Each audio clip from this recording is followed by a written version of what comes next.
Today, we have a one-on-one interview with Dacre Stoker, and I'm your host, Gail Z. Martin. We're going to talk to Dacre about the Dracula legend and how it moves forward into the future. But first, I'd love to let Dacre introduce himself, please. Thanks, Gail. Yes, my name is Dacre Stoker. I am the great-grandnephew of Bram Stoker, author of Dracula. I live here in Aiken, South Carolina, a transplanted Canadian, and my wife and I do a heck of a lot of research. And actually, this Dracula has dominated the last 15 years of our life, as I have sort of taken the mantle essentially for the family in the creative process, but also in the research as well. And I do actually represent Bram's great-grandsons who are still living, and they are the direct descendants. I'm an indirect descendant of Bram, and I help actually doing some trademark and licensing of Bram Stoker's intellectual property with what is left. Most of it's in public domain. So we try to, wave the Bram Stoker banner, let people know his side of the story. Obviously, he's long gone and didn't leave us many things to remember him by. And Gail, I've sort of taken that role on, is to sort of let people know, who Bram Stoker was, more than just that fellow, that Irishman who wrote Dracula. Well, that's a perfect place to start, which is, when did you really become aware of your connection to a legend that everybody's heard of? Well, I could be cheeky, and my normal answer is like right out of the womb. When I came flying out, that doctor had the cross in his hand, and he's like, watch out. But no, in reality, it was more like 12, 13, 14 years old, somewhere there. Growing up in Montreal, Canada, and Halloween was big in Canada like it is down here, and it was like all these friends would come to the door and go, "Ooh, what's going to happen to the Stokers? Are you going to give us candy or take our blood?" And I was like, "Dad, what are they talking about?" And he finally, kind of explained to me, what little he knew about his great uncle Bram Stoker. Obviously, we knew his younger brother very well because he was our great-grandfather. This was George Stoker, who was a very interesting guy in his own right. He actually invented ozone therapy, if you can believe it, but he wasn't the horror writer, so he didn't get quite the accolades, through history as Uncle Bram. So yeah, that was sort of like, early 70s. And then I, went off to boarding school and then college. And I then luckily picked up a book by McNally and Florescu, these two Boston College professors who wrote In Search of Dracula. And that was the book that I guess made me the family expert, because I've read the one book that was out there that connected Vlad the Impaler, Vlad Tepes, to Bram Stoker's Dracula in the novel. And it's because those guys lucked out big time, Gail. They went to the Rosenbach Museum looking for a woodcut of Vlad the Impaler. And at that time, the curator said, "Oh, you're interested in this Vlad Dracula? We've got something really interesting here we're really not too sure about." And they pulled out these boxes of Bram Stoker's notes for Dracula. Oh, wow. And these were the notes that somehow the provenance is sketchy. Bram Stoker's widow, Florence, sold a lot of Bram's library in 1914, 2 years after Bram died. She sold it off to make room for things, but also to bring in some necessary cash. And somehow this 125 pages of research notes, which, Gail, is a gold mine for Dracula fans and researchers alike, and they made their way to Philadelphia after a number of stops. And that's what these guys did their research on. And that made me aware of what people knew. And then, of course, I kind of caught the bug and slowly over the years read some more biographies as they became available. But it really wasn't until early 2000s that I, got into it in a serious way, when Ian Holt asked me to help him turn a screenplay he had, and let's write this into a novel and include Bram Stoker in the story. And that's when I got serious. That went from the naive young schoolboy to, if I'm going to represent the family, if I'm going to be involved in writing a book, I darn well better know as much as I can. So that meant reading all the biographies, going to conferences, going to these archives, libraries, and figuring out what the world knows about Bram. And in the short version of 15 years of that, Gail, is there was no autobiography. There's a few biographies that most of them get some of it right. Not all of them get all of it right, but taking bits and pieces, because Bram just didn't leave us much. there's so much left to question about what his inspirations and his motivations were. And yes, we know what went into the writing. Yes, we know some of the books he found in the London Library, where he did it, what inspired him in Whitby, but not some of the other cool stuff about what kind of a person was he. And that's what really has kept me going, is figuring out what wired this guy. What kind of a person was he? Was there things in his life that caused him to have this dark sense of imagination, and so on and so forth. So that's what really keeps me going, and that's where it all started. Wow, that's a terrific story. Now, what have you discovered about Bram himself? Because of course, unless somebody left a lot of journals or had somebody write an autobiography in their, while they were still alive, well, wrote an autobiography or had someone write a biography, it was hard to leave a lot behind aside from letters and notes. How are you piecing this together, and what have you found? Well, you've hit the nail on the head. It is doing things like when we find, and I subscribe to a lot of these auctions. When I see a letter, Bram Stoker, it's up for auction, I immediately take a screenshot of it and I read it, because I can't afford to buy them all. I bought a few, but when I find those letters, who's he writing to? What's the nature of that story? And that kind of becomes a piece of the puzzle. And I've collected, multiple pieces of these puzzles. Some of them even, Gail, are inscriptions in books that go up for auction. He may have inscribed in someone's book, to Gail Martin, my good friend from so and so. Oh, now how did he ever meet Gail Martin? What's going on in his life? Why would he have inscribed to Gail Martin? And that's a piece of the puzzle.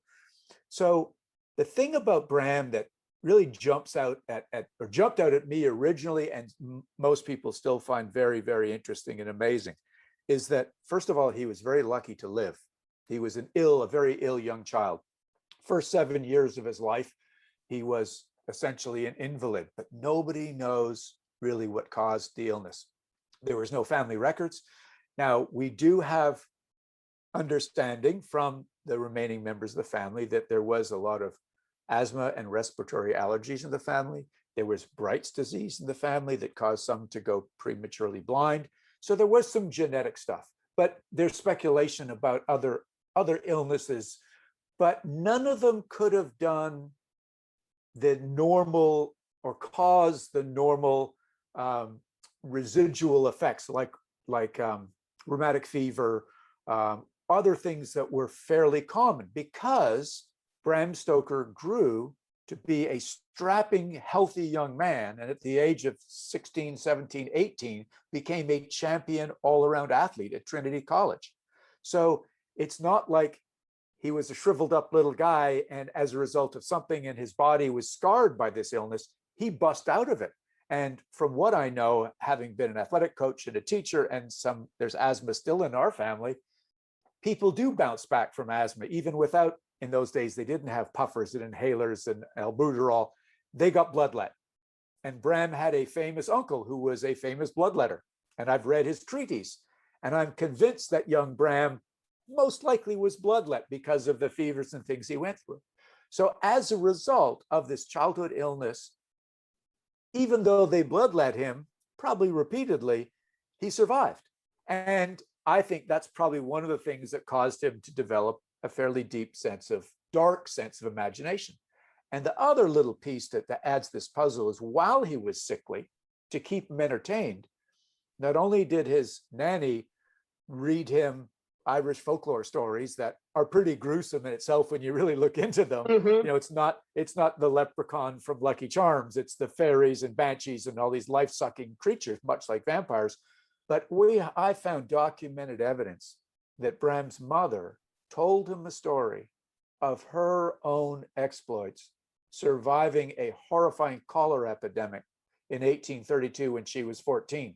And that epidemic was, of course, as I said, cholera, but nobody knew what was causing the cholera. They thought it was airborne. They didn't know it was, from the water or touching the fluids from the people who were affected by it.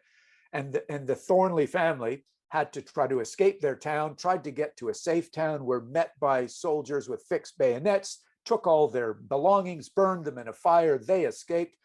And she told the story that also included premature burial after people being misdiagnosed. And so I just have to think as I look into this wiring of this young boy, and as sickly as he was, and if it was asthma, and you know how hard it is to suck down a breath if you're having an asthma attack, thinking maybe that he was misdiagnosed or would be and buried prematurely.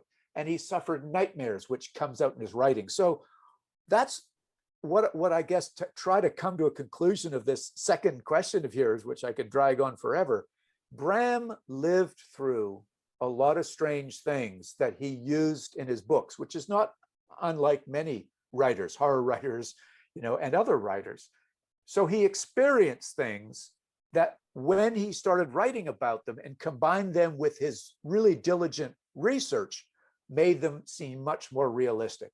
And that's where obviously Dracula resonates still today as a book that is horrifying, as do some of his other stories. They were all sort of written in present day, in real time, and made to feel realistically horrifying. So that's my one big takeaway of Bram. Okay. How did he go from a boy growing up in Ireland to the connection to an Eastern European count? Yeah. What made him make that connection to Vlad the Impaler? Okay, so imagine this, because that's a great question. First of all, while he was in Ireland and a student at Trinity College and recovered from his illness, big stud on campus, he also had to work because his dad retired early from Dublin Castle as a civil servant. So his father, Bram, was number 3 of 7 kids. His oldest brother, famous doctor, he's actually the medical advisor for Dracula. His sister was an artist. Bram was number 3, and they said, Bram, we got a job for you. We've opened up a place in the petty session legal department as a clerk. So here is this guy, a strapping young man, athlete, you know, coming into his own when it comes to writing, loving drama. And then he gets squished into the, you know, the basement of Dublin Castle to be a clerk in the lowest level of legal stuff. But in typical fashion, Bram actually did a really good job of it and became promoted to the inspector of petty sessions. So in typical fashion, this analytical side of him ended up writing a legal manual, if you can believe it, that was used in all of the court systems in Ireland up until 1960. Mind you, while he was doing that, I'm sure the other side of his brain, that creative side, the writer's side, was being starved to death. So his remedy was writing theatrical reviews. He loved the theater. And on one of those nights, he went to a theater and watched Henry Irving play Hamlet and wrote a glowing review. And Henry Irving, being the egotistical actor that he was, saw the review the next day and said, I need to meet this young man. And so Bram was summoned to meet Irving. They had this wonderful dinner and drinks all night. And long story short, Gail, she thought he was amazing. He thought Bram was amazing and said, I've just purchased the Lyceum Theater. I want you to come and help me manage it. So there's the dream come true to Bram. He moves him from Dublin, a fairly oppressive and conservative society. His artistic side can flourish, but that analytical side can help balance the books and run the theater. But it's there that Henry Irving flourished in the role of Mephistopheles, this devil's assistant. And this begins to answer your question. Where are all the connections between Bram and this vampire count? And it begins, I am convinced, with watching Irving play the role of the devil, because this is also the time when the occult is prevalent in society. Seance, Bram was friends with Conan Doyle. He was good friends with Pamela Colman Smith, who was the lady who illustrated the first tarot card. So he was right in the mix of the intelligentsia of people, but also this kind of secret society that were looking at the dark and black side, the occult side of the world. That, I think, got the juices flowing. But then, now that we've got these actual records, because just 2 years ago, all of Bram's 28 books that he did his research in the London Library for Dracula have been discovered. And he even went so far as wrote notes in the margins. So they contacted me and another scholar and said, we'd like you to come over and help verify this. And at first, Gail, it was a little embarrassing because here's my great granduncle, famous guy, but he's scribbled in their books. But when we deciphered all the scribbling, there's certain notes that direct us to realize what Bram found very interesting and important in those books. And it had to do with the occult, the supernatural, trance walking, symbolism, vampirism, mesmerism.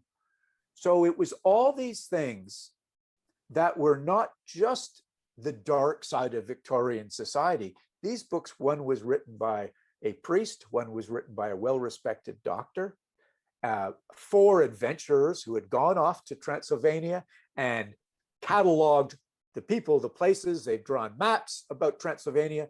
So here again was Bram, again, using his imagination, but making this story and this connection to Count Dracula real, because he found in these books Vlad Dracula, the Prince of Wallachia. And he simply, borrowed some of the history, the name, some of the things he did. He moved him from Wallachia next door to Transylvania. He found a castle in the book and he merged it with a castle from Scotland.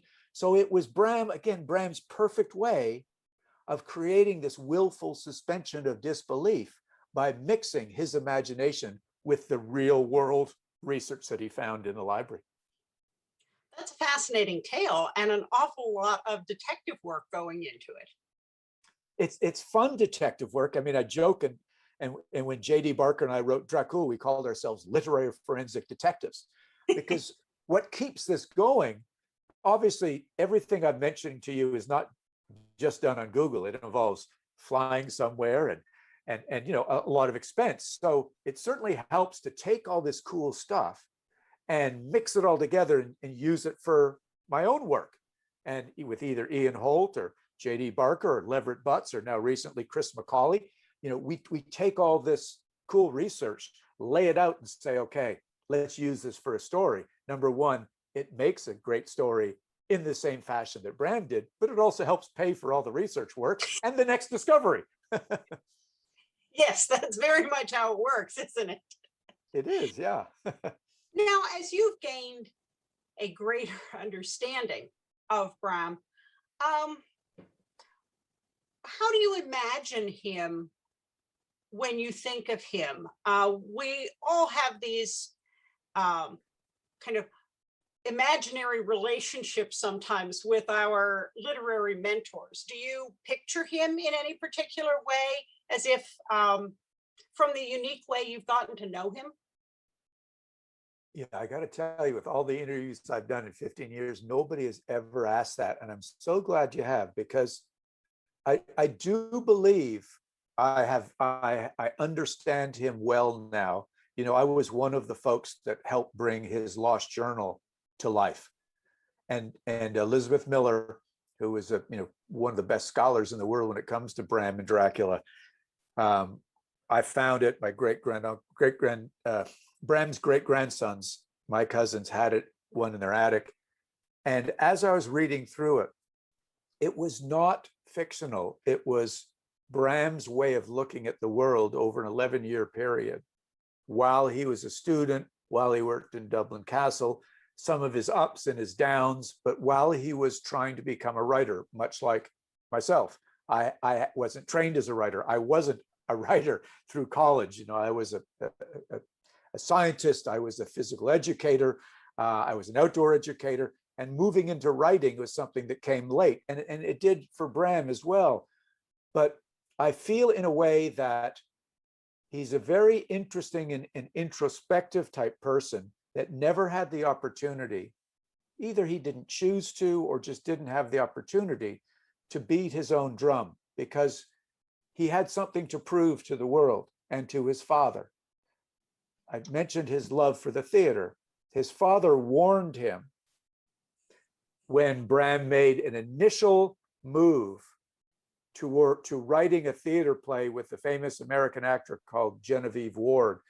And I've seen the letter, and it's basically, your father slapping you in the back of the hand. And he said, the theater's no place for you. It's wonderful for entertainment. You've got a good job. You're lucky you have this job. This is low life, which theater was at the time.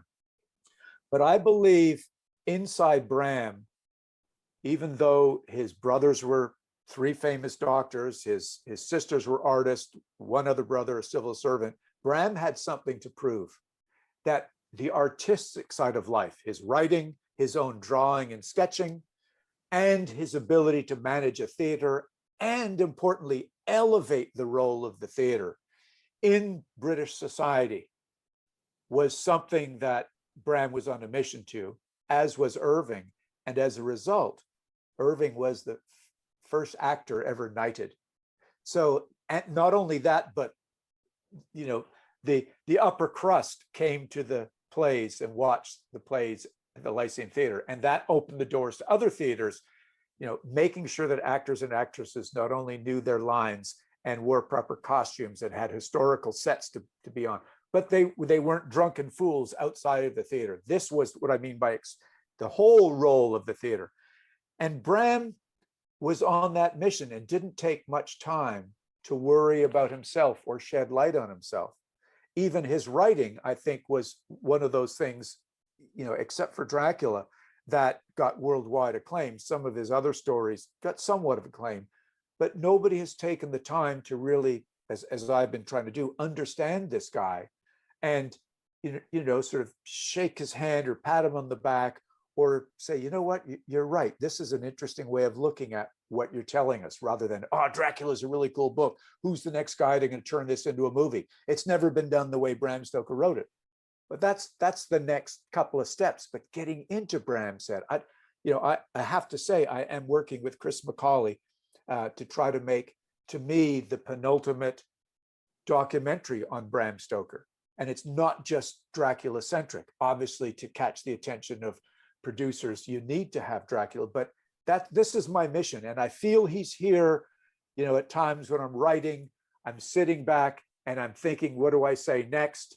As I'm writing notes for anything I write.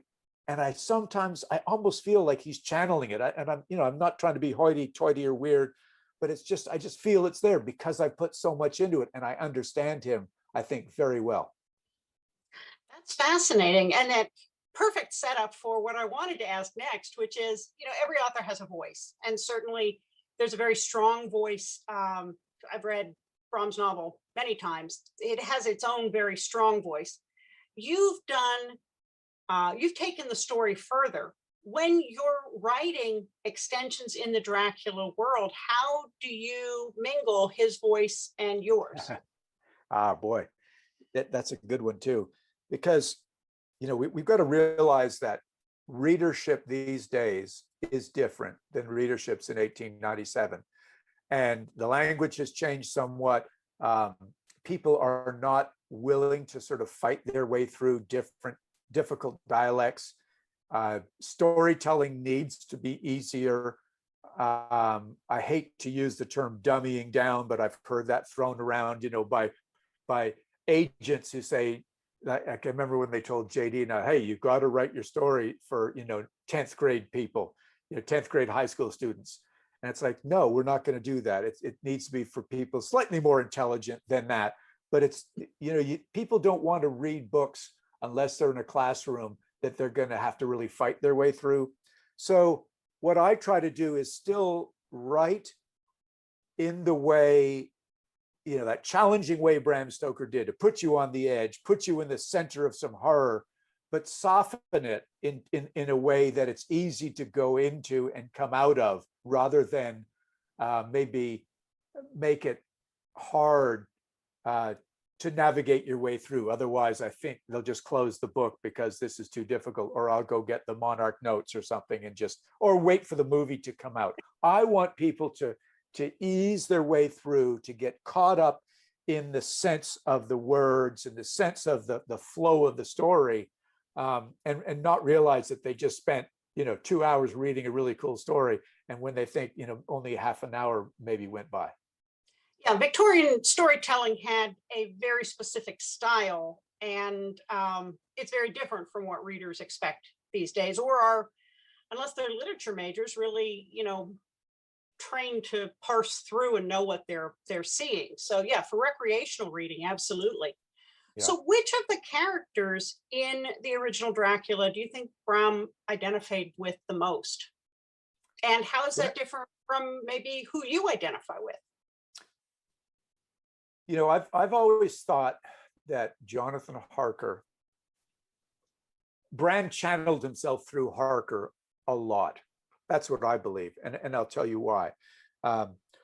Bram was called to the bar. Back in the days, you didn't go to law school.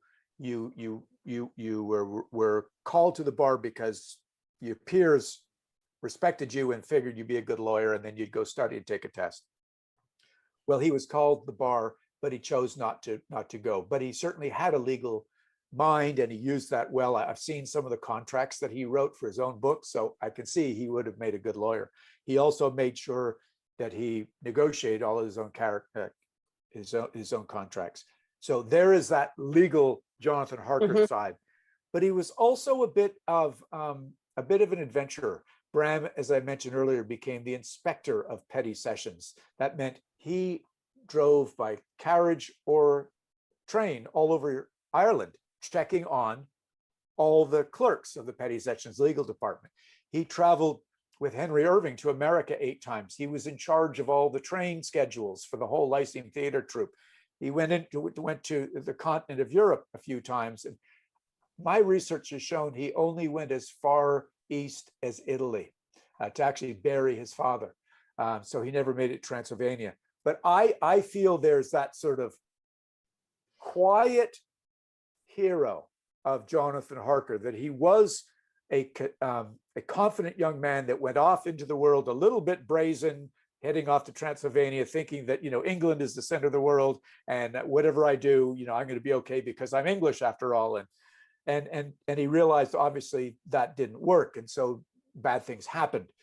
And I think Bram experienced a lot of that himself, traveling to America, getting to know people that, it's not always, you can't just be, some strong, just because the sun never sets on the British Empire, you're not the be all and end all. So that guy, I think, is Bram.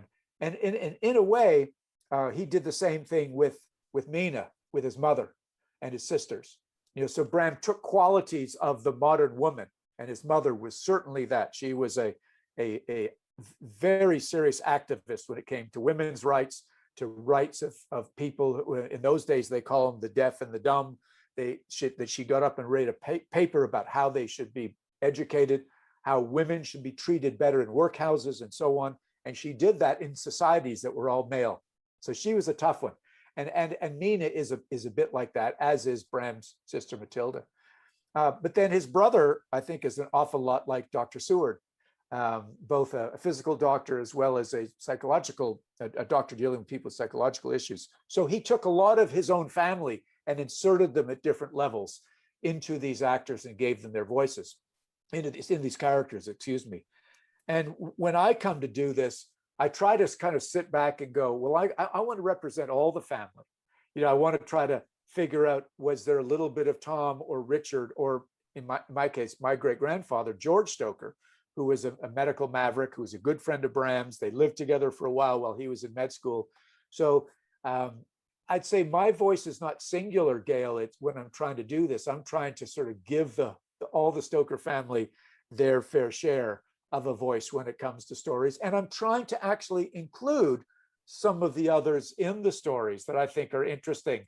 Some of the fictional things that bring another sibling into it. Like when JD and I did Dracula, Matilda Stoker, is Matilda, Bram's eldest sister. And I've got letters between them, and we were able to, really characterize her as a real person. That's fascinating. And I love the insight it gives into how some of those characters came about.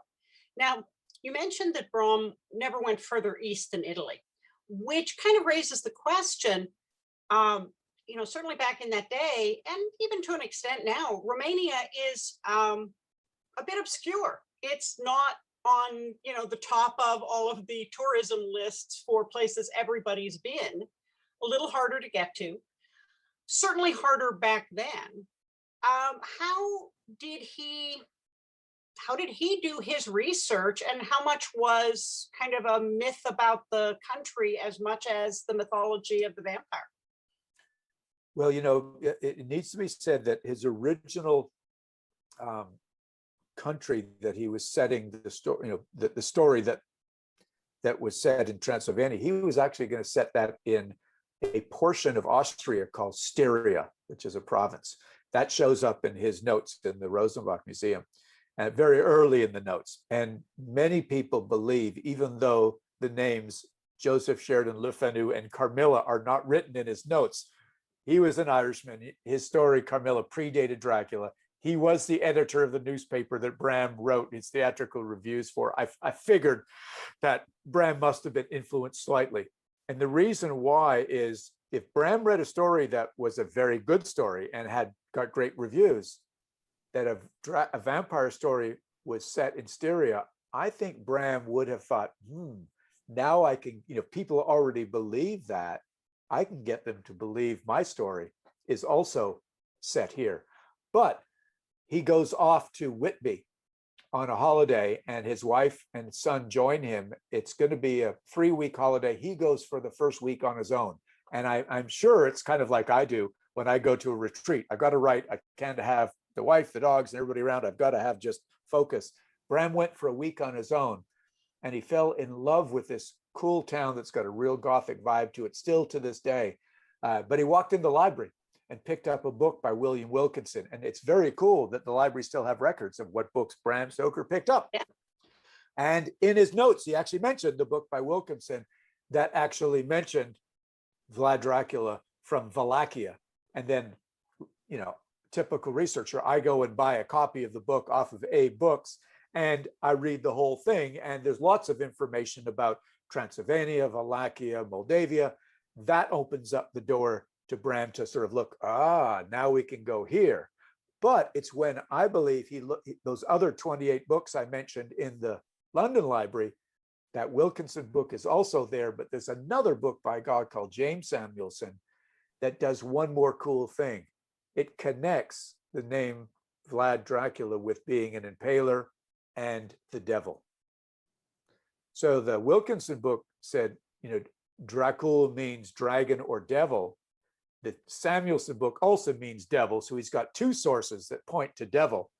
And then he's got Henry Irving playing the devil. And I believe, Gail, in that summer of Whitby, the beginning of 1890, when he started writing his novel, those three things came together. He's looking for a home for the devil. He finds his devil in Dracula, and other elements of those books. As I mentioned, there was at least 4 other adventurers. Charles Bonner, Andrew Cross, Elizabeth Machiavelli, Major Johnson, have all written travel logs of their experiences going to, just as you said, this country a little bit beyond, the norm. The sort of the Western world kind of ended in Budapest, as far as, some people are concerned. But beyond that was this interesting country. As the book says, Land Beyond the Forest by Emily Gerard, the Scottish lady who wrote a book by that name. And she included all these cool superstitions. And that book was also in the London Library, and Bram had marked it up. So that's what I think was sort of this coming together, as I always use this sort of an analogy of putting puzzles together as I do. I think Bram did the same. And when he found that this was an area of volcanic activity, it was an area of superstition, it was an area of the devil's playground in this volcanic area, and he found the perfect historical character to sort of base his Count Dracula after. Then the rest is just up to writing the story. Now, you have, I believe, visited Romania and the castle that is said to be Dracula's. How did that inform your thinking about the story, or maybe future stories?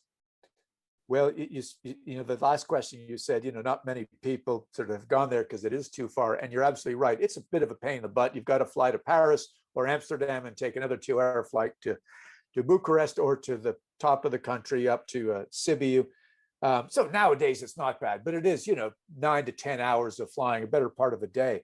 But it's really worth it when you get there. They've got really cool history. They've got, people just, love North Americans. Food is great, and it's inexpensive. I've now been there 12 times. I lead tours there now. I started going to do research with a friend of mine, Hans de Roos, who was on all kinds of cool research digs, so to speak, not archaeological, but looking for castles and stuff. And I'll just say this to sort of keep this part down a little bit, because I was actually hired by Airbnb in 2016 to host Night at Draculas Castle, which was very cool.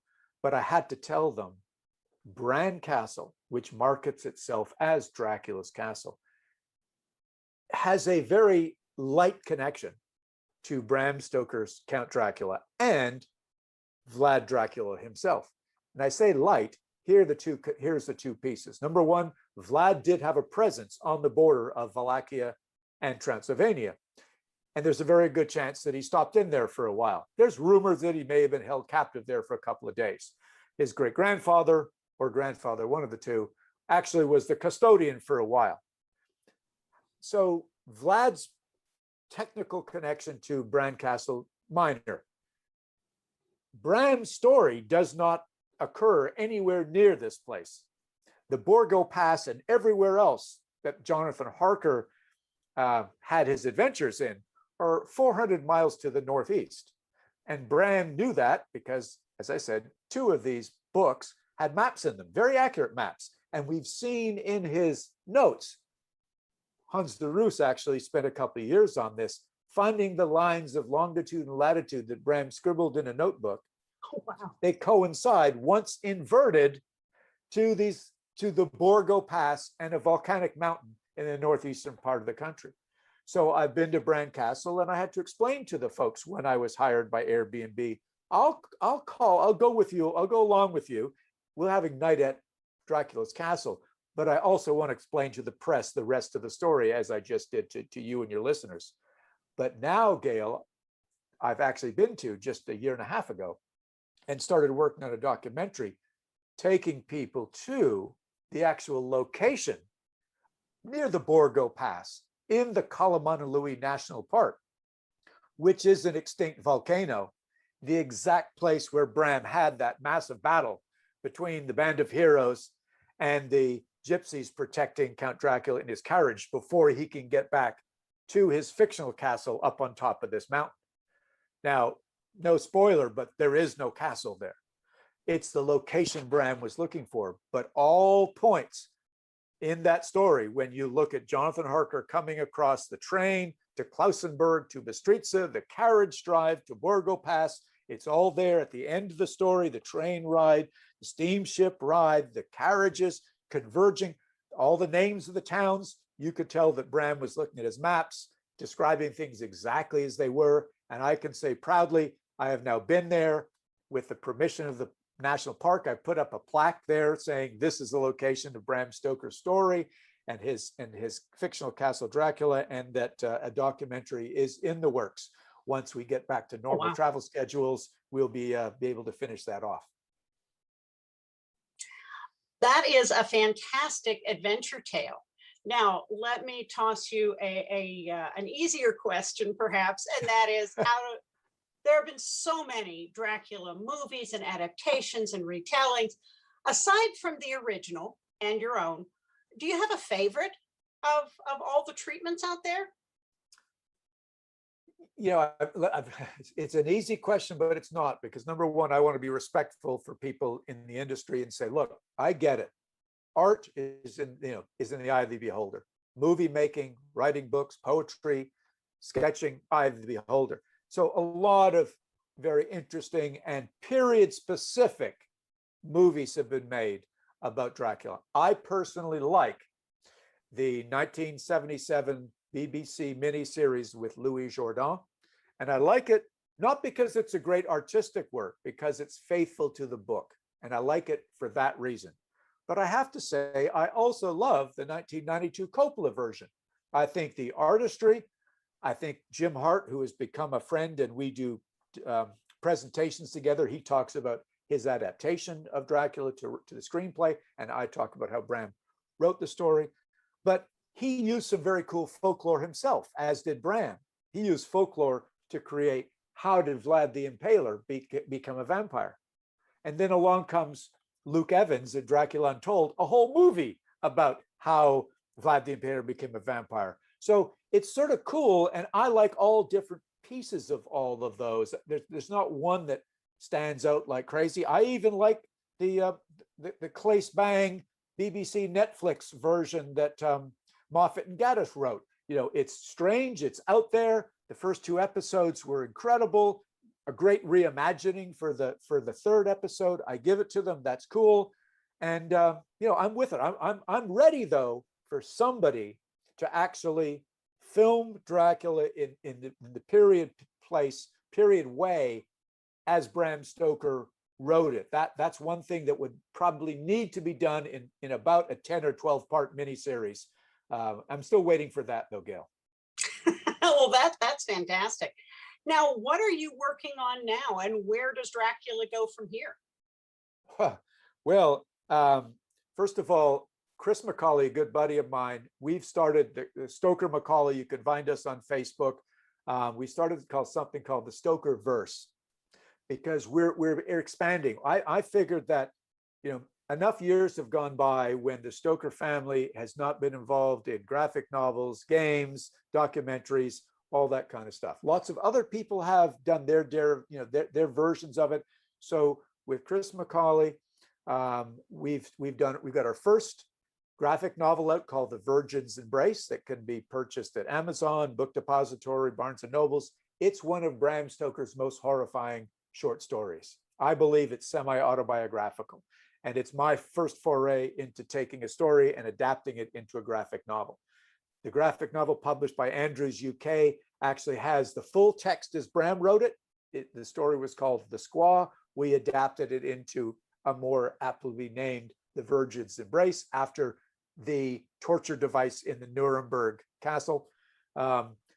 And that's number one. Number two, we've got a audio book out with some Doctor Who actors who are reading scripts that are extracted from Dracula, but Chris and I go in slightly different directions.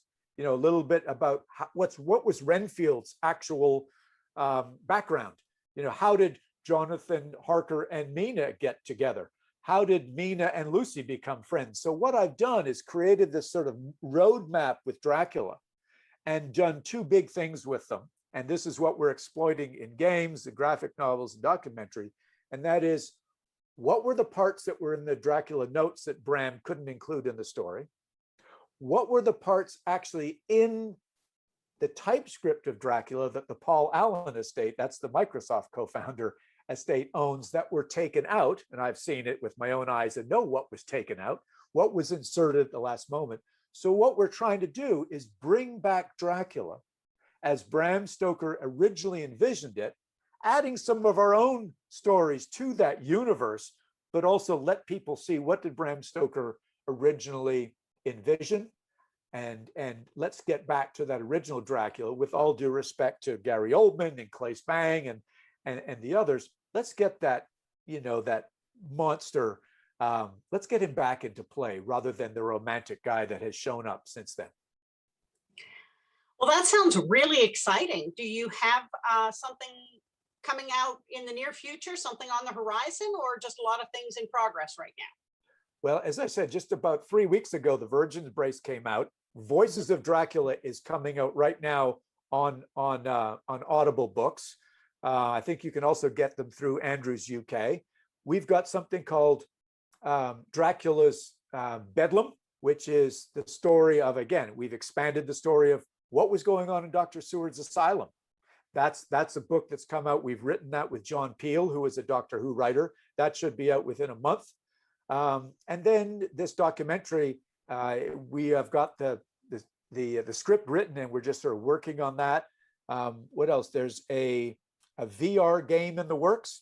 I can't give you too much more detail than that. And there's also one of these interactive books that's in the works with Tin Man Games. So all of these things, you know, take time, but they're all greenlit and moving forward, which is really kind of cool. That's tremendously exciting for all of us, you know, vampire enthusiasts out there. Well, Dacre, this has been so much fun, and the time has flown. You've mentioned a couple things about online sites, but can you please tell everybody again where they can find you online? Yes, so the probably the best place at the moment is Facebook Stoker Macaulay Facebook page. We keep everybody up to date there. We also have in the works, so it's in the works, a stokerverse.com website. You can go see it now, but it won't be totally complete. Dacrestoker.com has things about my tours to different parts of the world, Romania being one of them, Ireland and Scotland and Whitby being others.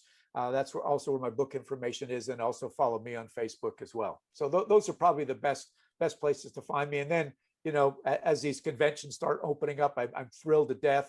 You know, going to be at Monsterama in October. Going to be in Michigan at Paracon in end of August. So more and more of those are happening, and I'm just thrilled to get out and start meeting with fans and telling these stories. And I really appreciate, Gail, your time to chat with me. The questions were great, and you sort of pulled out some of the best of what's in the Stoker verse. Thank you. Well, thank you for taking the time to talk with us, and thanks to all of you for watching and listening. There will be more authors, more books, and more vampires here on ConTinual. So we'll see you online.